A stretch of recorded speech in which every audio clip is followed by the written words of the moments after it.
Shalom Temple Israel. I hope that you had a great Rosh Hashanah and that you've enjoyed the beginning of the new year. And we're getting ready in the next few days to observe Yom Kippur, the Day of Atonement, the longest fast day on the Jewish calendar, the most solemn day on the Jewish calendar. And on Yom Kippur, in the morning, we chant a Haftarah from Isaiah, a very beautiful piece that reads, "No, this is the fast I desire, to unlock fetters of wickedness and untie the cords of the yoke, to let the oppressed go free, to break off every yoke, is to share your bread with the hungry and to take the wretched poor into your home. When you see the naked, to clothe them and not to ignore others."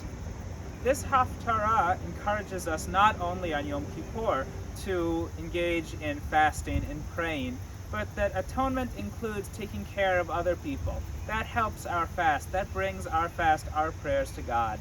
Well, I'm here with Dan Biber, a very familiar face on the Temple Israel Bima. Dan, you read Torah for us all of the time. You're a regular at Minyan, you lead services.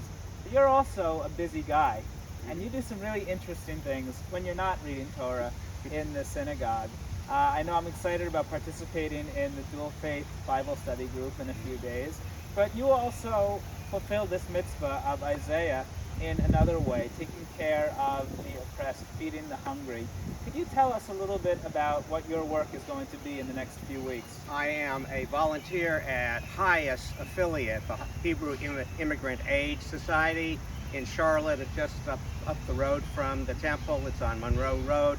It's called Carolina Refugee Resettlement Agency, and they are an affiliate of HIAS, and they are the local agency that facilitates the coming in of refugees from throughout the world to settle. So our job is to get them off the plane and to get them into their apartment, get the kids enrolled in school, get them to the health department, make sure they have all their medical clearances, and get all their shots, etc., get their apartment set up. So our job is to facilitate their coming into this country. Okay. Oftentimes, they were, before we see them, 24, 36 hours in some other part of the world. They get here that quickly. One day they're on the other side of the world in probably a war-torn country. Yes, some of these people, before the Afghan refugees, they had been in refugee camps, some of them for up to 20 or 25 years. And some of them, the children, were born in refugee camps, so they have been vetted for years, and so it's a very long, very indeed arduous process. The Afghan situation is very different from that because it's a special immigrant visa. So in the past, which groups have you worked with? Well, because of the political situation of the last several years, when I started working there after I retired in 2015, 2016, we were seeing people from Syria, we were seeing some people from Afghanistan, we were seeing some people from Iraq, and now we have a lot of people coming in from Burma or Myanmar, have a lot of people from the Central and South America. We have people from Democratic Republic of Congo, and God knows where they're from because they've been relocated throughout Africa. So we have, it's a very different language set that we deal with than what we're used to dealing with on a regular basis. Yes.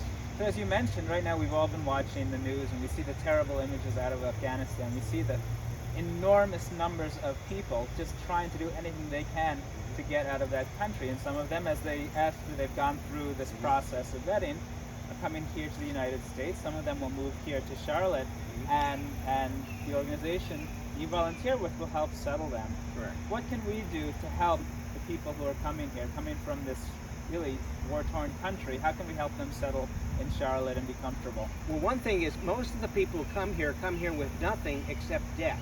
Now, I don't know exactly, it hasn't been determined yet, whether the special immigrants will come having to take out a loan to pay for their air transportation. In the past, all refugees come with a few $1,000s debt each, which is why there is a Jewish community refugee resource that tries to do fundraisers to help pay down some of the debt of people. So it's a very American. They walk off the plane and they've got debt. So what do we need? We need people to be supportive. We need people, for example, to help us purchase products to set up the apartments. We need cleaning supplies. We need toilet paper. we have a website through the Amazon portal that people can go to the Carolina Refugee Resettlement Agency and find the website that will be the link for stuff that we need, and the link they'll allow them to buy stuff and have it shipped to the refugee center, and we stock the apartment. So when they come, they have a fully stocked larder, they have all the supplies they need, they have the furniture they need, etc. If people have furniture, we're always in need of furniture, not always at the same time because we have limited space to store stuff. Yeah. We need money. As I said, people come with debt. We need money to help people. We need money to buy food for them, to get them started, because they generally can't start working for about 4 to 6 weeks, so they are without any funds. Without any funds, without furniture, and without food, and they need that desperately. They need it instantly as soon as they get here. So we're going to share that Amazon wish list together with the video, and if you're so moved, in honor of Yom Kippur, as we get ready for our Day of Atonement, to help people who are desperately in need of new homes here in this country and the ability to get those homes off the ground, please click on that link and help contribute to the Hebrew Immigrant Aid Society, or the specific branch, which is called the Carolina Refugee Resettlement Agency. Carolina Refugee Resettlement Agency. As we finish, do you have a message for people who are about to start their fast on Yom Kippur? Som Kal. Som Kal, an easy fast. We'll see you on Yom Kippur.